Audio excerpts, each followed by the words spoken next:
زینت جب زبیر کے گھر میں داخل ہوتی ہے تو سدرہ، شہانہ اور اماں کے تو ہوش ہی اڑ جاتے ہیں۔ انہیں تو اپنی آنکھوں پر یقین ہی نہیں آتا کہ یہ وہی زینت ہے جو سارا دن ہمارے گھر میں نوکروں کی طرح کام کرتی تھی۔ اب وہ لوگ تو زینت کو دروازے پہ ہی روکنے کی کوشش کرتی ہیں، لیکن زینت کسی کی نہیں سنتی اور آگے بڑھتی چلی جاتی ہے اور ان لوگوں کو صاف بتا دیتی ہے کہ میں تم لوگوں کی بکواس سننے نہیں بلکہ زبیر سے ملنے آئی ہوں۔ تو سدرہ، جو ویسے ہی زینت کے یہ ٹھاٹ باٹ اور بڑی گاڑی خود ڈرائیو کرتے ہوئے دیکھ کے اسے حسد اور جلن کا شکار ہو چکی ہے، اماں سے کہتی ہے کہ دیکھ رہی ہیں نا آپ کس قدر بے شرم عورت ہے، شاید بھول گئی کہ زبیر نے کس طرح اسے گھر سے دھکے مار کے نکالا تھا، اس کے باوجود اس سے ملنے چلی آئی۔ کوئی شریف عورت ہوتی تو شاید ابھی تک خود کو ختم کر چکی ہوتی۔ زینت، جو پہلے ان کی اس طرح کی باتوں پہ بہت دل برداشتہ ہو جایا کرتی تھی، اب شاید اس نے اپنا دل پتھر کا کر لیا ہے، کیونکہ اس کے سر پہ تو جوں تک نہیں رینگتی،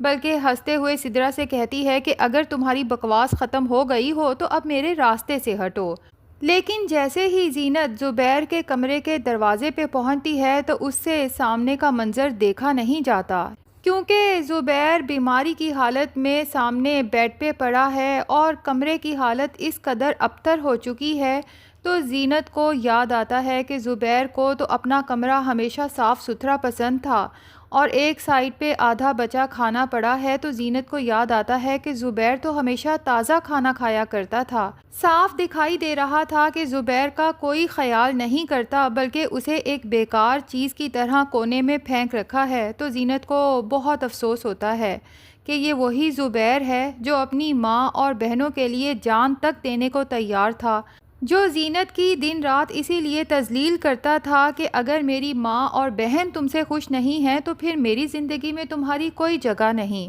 اور اب اسی ماں اور بہنوں نے زبیر کی بیماری میں اس کا کیا حشر کر دیا ہے۔ اب زینت تو خاموش کھڑی آنکھوں میں آنسو لیے سامنے کا منظر دیکھ رہی ہے، جبکہ زبیر جو نیم مردہ حالت میں اپنے بیڈ پہ پڑا تھا، اسے اچانک عجیب سا احساس ہوتا ہے جیسے زینت یہیں کہیں ہے۔ تبھی نیم مردہ حالت میں اٹھنے کی کوشش کرتا ہے اور پکارتا ہے کہ زینت، یہ تم ہو نا؟ ابھی زینت تو الفاظ ہی تلاش کرتی رہ جاتی ہے کہ زبیر کو کیا کہے کہ اتنے میں سدرہ، شہانہ اور اماں کمرے میں داخل ہوتی ہیں اور زینت پر چلانے لگتی ہیں۔ اماں زینت سے کہتی ہیں کہ کس قدر بے شرم عورت ہو، منہ اٹھا کے اسی گھر میں داخل ہو گئی جہاں سے تمہیں دھکے مار کے نکالا گیا تھا۔ اگر تھوڑی سی بھی شرم و حیا ہے نا، انہی قدموں پہ واپس دفع ہو جاؤ اور دوبارہ اس گھر کا رخ مت کرنا۔ جبکہ زبیر کو جب کنفرم ہوتا ہے کہ اسے وہم نہیں ہوا بلکہ اس بار زینت سچ میں اس سے ملنے آئی ہے،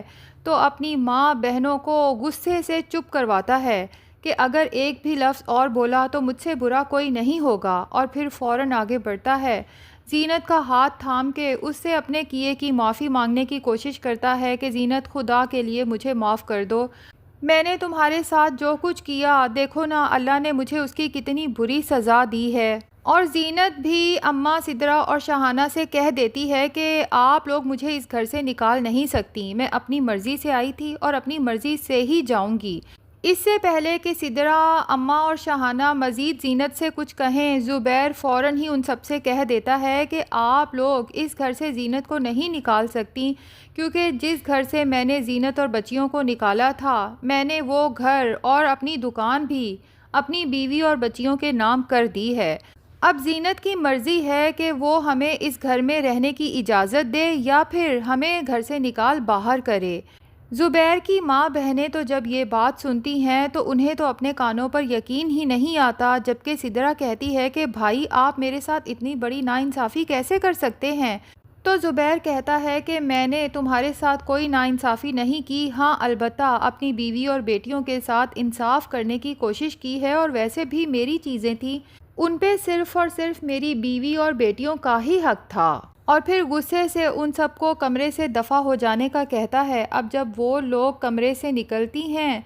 تو زبیر زینت سے کہتا ہے کہ زینت، مجھے پتا ہے جو کچھ میں نے تمہارے ساتھ کیا ہے، تم مجھے کبھی معاف تو نہیں کرو گی، پھر بھی ایک درخواست ہے کہ بس ایک بار میری بچیوں کو مجھ سے ملوا دو، جس پہ زینت کہتی ہے کہ زبیر میں نہیں چاہتی کہ آپ کی بیٹیاں آپ کو اس حال میں دیکھیں، میں کل آؤں گی، سب سے پہلے آپ کا کسی بہتر ڈاکٹر سے علاج کروائیں گے، جب آپ بالکل ٹھیک ہو جائیں گے تو تب آپ اپنی بیٹیوں سے مل سکتے ہیں۔ زبیر تو زینت کی یہ بات سنتا ہے تو بہت زیادہ خوش ہوتا ہے اور اسے احساس ہو جاتا ہے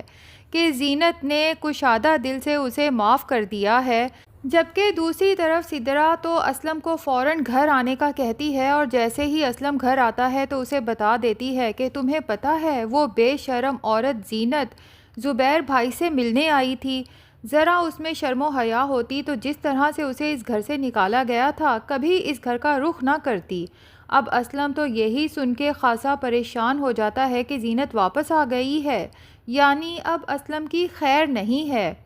تو سدرا سے کہتا ہے کہ مجھے لگتا ہے اب ہمیں مزید دیر نہیں کرنی چاہیے، جتنی جلدی ہو سکے زبیر کی الماری سے اس مکان اور سٹور کے کاغذات نکالو اور پھر ہم یہاں سے بھاگ جائیں گے، جس پہ سدرا کہتی ہے کہ اب کوئی فائدہ نہیں وہ کاغذات اٹھانے کا، کیونکہ زبیر بھائی تو یہ سب کچھ زینت اور اپنی بیٹیوں کے نام کر چکے ہیں۔ اسلم کے سر پہ تو جیسے کسی نے بم پھوڑ دیا ہو، کیونکہ اس نے تو اس مکان اور سٹور کو لے کے بہت بڑے بڑے خواب سجا لیے تھے۔ اسے اپنے کانوں پر یقین نہیں آتا اور کہتا ہے کہ زبیر اتنی بڑی بیوقوفی کیسے کر سکتا ہے، جس پہ سدرا کہتی ہے کہ مجھے تو خود سمجھ نہیں آتا کہ یہ سچ ہے یا جھوٹ، اور اگر ایسا ہے تو زینت تو مجھے اور اماں کو یہاں سے نکالنے میں دیر نہیں کرے گی۔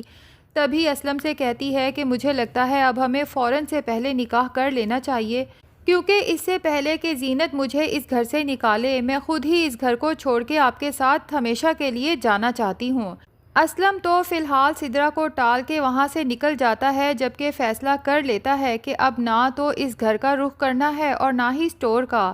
ورنہ زینت مجھے پولیس کے حوالے کرنے میں زیادہ دیر نہیں لگائے گی۔ جبکہ دوسری طرف سدرا اماں سے کہتی ہے کہ بس اب اپنی خیر منائیں اور اپنے رہنے کا کوئی بندوبست کر لیں، میرا کیا ہے، میں تو اسلم کے ساتھ شادی کر کے یہاں سے ہمیشہ کے لیے چلی جاؤں گی، لیکن دیکھ لیں کہ زینت آپ کو اب اس گھر میں برداشت نہیں کرے گی۔ لیکن سدرا کو بھی اب بہت جلد پتہ چلنے والا ہے کہ اسلم اسے کیسے اتنے عرصے سے پاگل بنا رہا تھا، وہ بھی محض اس گھر اور دکان کے لیے، کیونکہ سدرا جب مسلسل اسلم کو کالز کرتی ہے اور اسلم نہ تو اس کے کسی میسیجز کا جواب دیتا ہے نہ ہی اس کی کالز اٹینڈ کرتا ہے، تو سدرا پریشان ہو کے اسلم کے گھر تک پہنچ جاتی ہے، جبکہ اسلم گیٹ پر ہی سدرا کی اچھی خاصی بے عزتی کر دیتا ہے کہ دوبارہ اس گھر کا رخ مت کرنا، تمہیں کیا لگا تھا کہ میں تمہاری خوبصورتی سے متاثر ہو کے تم سے محبت کرنے لگا ہوں اور اس لیے تم سے شادی کرنا چاہتا ہوں؟ یہ سب تو میں زبیر کے مکان اور دکان کے لیے کر رہا تھا، ورنہ خود ہی سوچو کہ تمہارے جیسی معمولی شکل و صورت کی لڑکی جو کہ طلاق یافتہ بھی ہے، اس سے بھلا میرے جیسا ہینڈسم آدمی شادی کیوں کرے گا؟ تب جا کے سدرا کو ہوش آتا ہے اور اس کی آنکھیں کھلتی ہیں کہ اس کا بھائی تو اسے ٹھیک ہی سمجھاتا تھا کہ یہ اسلم اعتبار کے قابل نہیں ہے، جبکہ سدرا اس اسلم کے لیے اپنے بھائی کی آنکھوں میں دھول جھونکتی رہی۔ دوسری طرف ستارہ کو بھی اپنی تمام تر غلطیوں کا احساس ہو چکا ہے۔ اب جب اس کی چاچی اسے گھر سے نکلنے کا اور کوئی امیر آدمی پھنسانے کا کہتی ہیں تاکہ گھر کا خرچ چل سکے، تو ستارہ اپنی چاچی سے کہتی ہے کہ اگر میری جگہ پہ آپ کی اپنی بیٹی ہوتی تو کیا آپ اسے بھی گھر کا خرچ چلانے کے لیے یہی مشورے دیتی؟